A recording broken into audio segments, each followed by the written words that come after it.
Hello, welcome to Food to My Soul.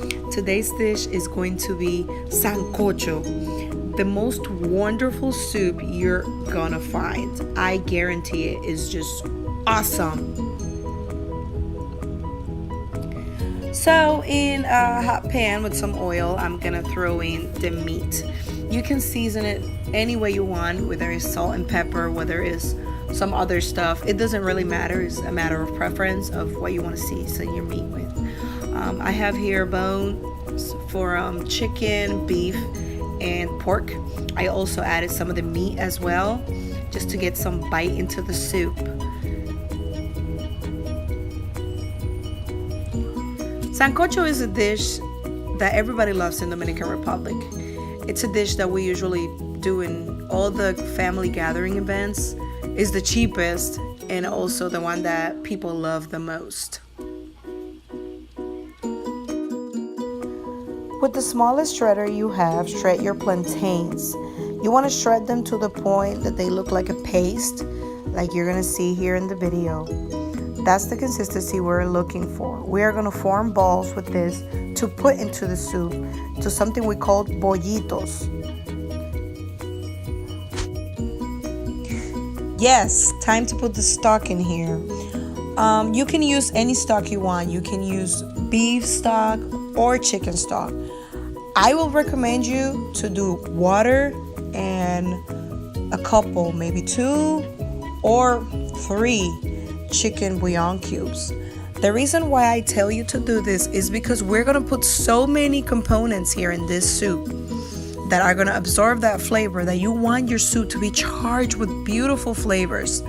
We're going to bring this to a boil with a couple of things I'm going to throw in here. I'm going to put in some corn. I'm going to put in some sticks of celery, a bunch of cilantro, and I'm going to add the carrots too. The carrots are not necessary. I just put them there because they add some or give some color to the soup. And also, my kids like carrots, so I put them there just so they can have something they like. But definitely make sure your soup is well seasoned. That's gonna be a major key in this soup, because you have so many things. You're gonna have roots, you're gonna have all sorts of things in there. And the bollitos also acquire all that flavor that's in that soup. So you want to make sure your soup is well seasoned at this point. So here we have the bollitos. We are going to add some flour, just so they can have something to adhere to and they don't fall apart when we put them in the soup. I also put in here some salt and some olive oil. Salt is really needed. As I say, you have in there the flour, and then you have the plantain is really hard to absorb stuff, so I always put some salt. You don't overdo it with the salt though, because as I said before, the bollitos will acquire all the flavor that's already in the soup.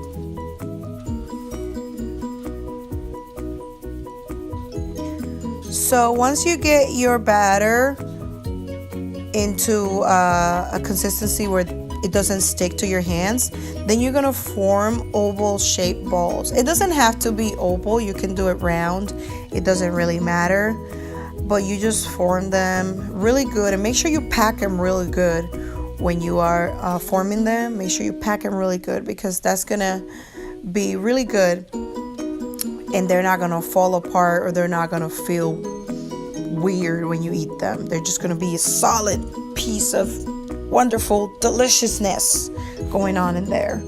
So make sure you pack them really well, okay? So this is what our bollitos will look like if you form them oval. You can also do them round, as I said before, it doesn't matter. But these things are what's gonna make your soup. I am not lying when I say that. Our pot should be boiling now, and then we're gonna scatter the bollitos around. You don't want to put them all in the same spot. You want to make sure they're separated and each of them have room to cook. They're not really going to grow a lot, but I think it's better if you scatter them around. Do not worry about the celery and the cilantro. We're going to take them out at the end. We just leave it there for flavor until the very end because it's gonna characterize our soup. I guarantee you, like I promise, it's gonna be awesome. So we leave these for about 15 minutes, but I'm gonna open them up in a little bit just to make sure how they are. You see me opening them up right now. I'm just scattering as I go along and showing you how many things we have in there. This is packed of stuff, and we still have to put other things in here. As you might think, oh my God, I have like no room for anything else. Well, that is not true. Even though it doesn't seem like you have any room, you can totally add more water if you need it and season again. This is what I like about this soup. Wonderful for leftovers. So look at the bollitos now. It's been about 15 minutes. The bollitos look amazing.